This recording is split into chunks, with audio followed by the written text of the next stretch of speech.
This is Energy Perspectives, a weekly podcast produced in Guyana that delves into the developments unfolding in the world's fastest growing economy. Here is our host, VESHI, with this week's guest. We're back with another episode of the Energy Perspectives Podcast, and today we're joined by Mr. Nicholas Deygoo-Boyer, a director on the Vreed-en-Hoop Shore Base project, and he's going to tell us all about that project today, but also over the past few years, he's been very proactive in the private sector, so we'd like to get some of his thoughts on private sector development in Guyana. Mr. Boyer, thank you for joining us today. Well, I appreciate you having me here to, give some of my thoughts. Sure. So let's talk about your project first. First of all, we're building an artificial island out there, and that on its own, it's impressive. Tell us about that. Right.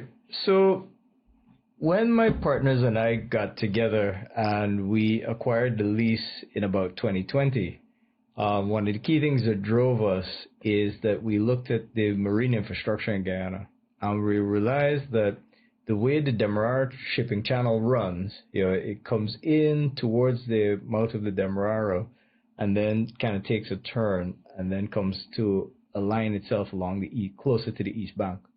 So what we realized is right at that turn, if you had a port that went out from the land to meet where that turn is, and you created like a channel towards that, you'd have a very efficient location for building a port. When we went to various companies who could build such a port, we met with Yandano, who are one of the largest civil and marine construction companies in the world, top 5, and they proposed to us, why don't you reclaim the land and create this artificial island? This is something they have done across the world. So when we looked at it and we said, this makes sense. Because you look at how shallow the area is out there because of the mud flats, it's doable. In fact, that area actually used to exist as land, but from the constant flows of the Demerara River, it would have eroded that area over time. We're talking over hundreds, if not thousands, plus of years. So it was, from their experience, the most natural thing to do. From our experience, was challenging our concepts of what you think about civil engineering and what's possible here. So it was very exciting from that, and it is that combination of our desire to build something that was efficient and their international experience of having done these sort of projects before that led to conceptualization, and now you have actual tangible fruition of the project, because the island is essentially reclaimed. That is done. What is being worked on at this point is just the construction on top of the island to make it workable. And I think about last week, we received our first commercial vessel. It was delivering cargo for us, but as the first commercial vessel that did not belong to one of the, let's say, members of the project or contractors. So it was a big milestone for us. Right. A massive undertaking, no doubt. What is that area, that island, meant for? Right. So, and that's a great leading question to the label of your podcast, Energy Perspectives. So that island is being reclaimed in order to provide ExxonMobil with space that they can use for as a port, as an offshore port. Now, particularly, they are using this for a surf base or a surf port. And surf for them means subsea, umbilicals, risers, and flow lines. It's basically all the materials that they use subsea to produce oil from the ground into the floating production, storage, and offloading vessels, or the FPSO vessels. Why do you think it's significant that those services are being provided right here? Because right now, currently, a small percentage of those services are done in country, which is marshaling that equipment, maybe, and includes final assembly and then shipping off to the construction field. Currently, a lot of those services are done regionally within CARICOM and regionally within Latin America. So, and they're being done that way because we didn't have the infrastructure to support it. Now we do, so now we can bring more of that value add into Guyana. Help me to understand the sort of effort that went into doing a project like this. I appreciate that you haven't gone into this project by yourself. No. Tell us about that. Yeah, so the structure of the project works like this. So first of all, the local landholders, and we make no bones about it. We started as three of us. So Andron Alfonso, and the company he's representing is ZRN Investments. Myself, Nicholas Boyer, or Nicholas Deygoo, representing National Hardware, and we had Nazar Mohammed, or Uncle Shell, as we all know him as, representing Hadi's World. And we acquired the lease holding. Now, with that lease holding, we went out and we solicited international contractors, and Yandinul was one of the best that we could work with. And they offered not just to be a contractor, but to be a partner in the project. So that's how, initially let's say the structure of VESHI, because you have NRG, which is the local lease holding, and then VESHI. Now, unfortunately, Mr. Mohammed decided that it was, something that he would like to step back from. So Andron, Alfonso, and myself acquired his ownership in NRG Holdings, and then we still have that partnership with Yandinul in Vreed-en-Hoop Shore Base Inc. So currently, as of today, Vreed-en-Hoop Shore Base Inc. is partly owned by Yandinul as well as NRG Holdings. Do you think this model, collaborating, is something that is needed right now as we sort of build out local capacity for the growing oil and gas sector? Hugely so, because the size of let's say the work that's being done, whether you measure it by manpower, whether you measure it by the top line or revenue of the projects that are being done, like because Exxon has its overall project, which is to basically install and get into production an FPSO. But then under that overall project, you have many sub-projects. And the issue is that for our domestic economy, the sub-projects or the size of them are so large that we cannot, as individual companies or individuals, handle it by ourselves.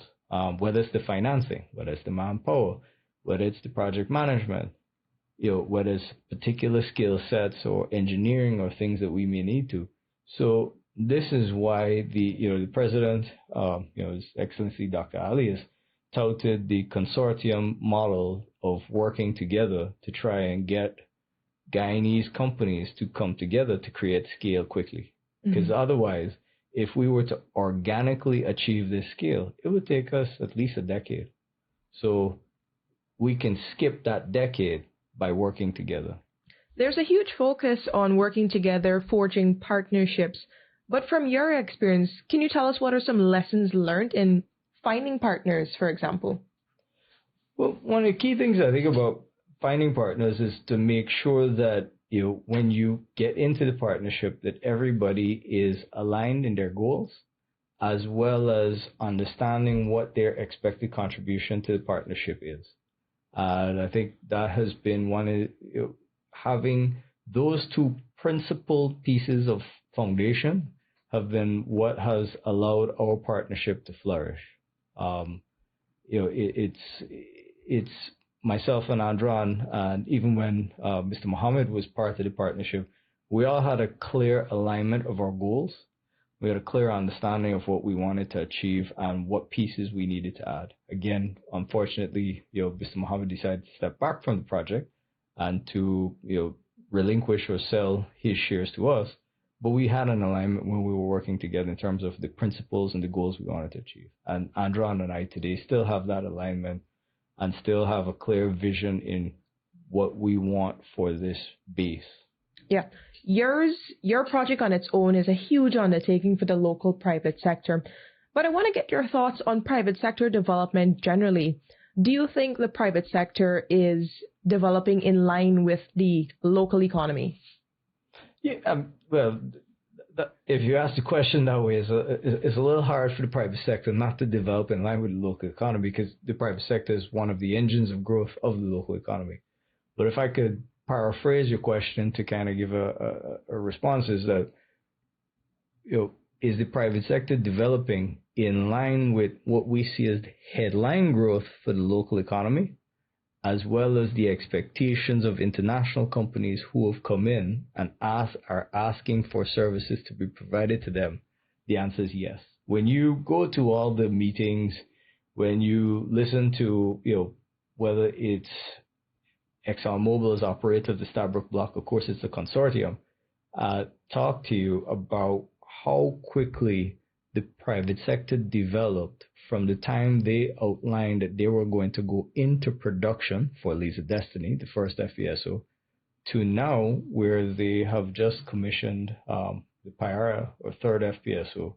It's been radical pace of change in their point of view. I think we exceeded their expectations for how quickly we could develop partnerships. Now, of course, to do that, it has been a mix of us creating consortiums, a mix of us bringing in international both investors as well as experience and technology, as well as us bringing in regional investment experience and technology. So it's been us leveraging our market opportunity along with knowing and finding the right partners, region, international, and getting us into these consortiums or partnerships and joint ventures. And that has allowed us to really grow quickly. I imagine that hasn't been an easy undertaking. What are some of the challenges the private sector has experienced and perhaps continues to experience? Well, it's a paradigm shift, right? Because in the domestic economy, pre-oil and gas production, not fine, but production, a lot of our companies are, and some of them are still family-owned, family-operated, but family-owned, family-operated without the intention to really bring in outsiders into the boardroom or create these new joint ventures or partnerships.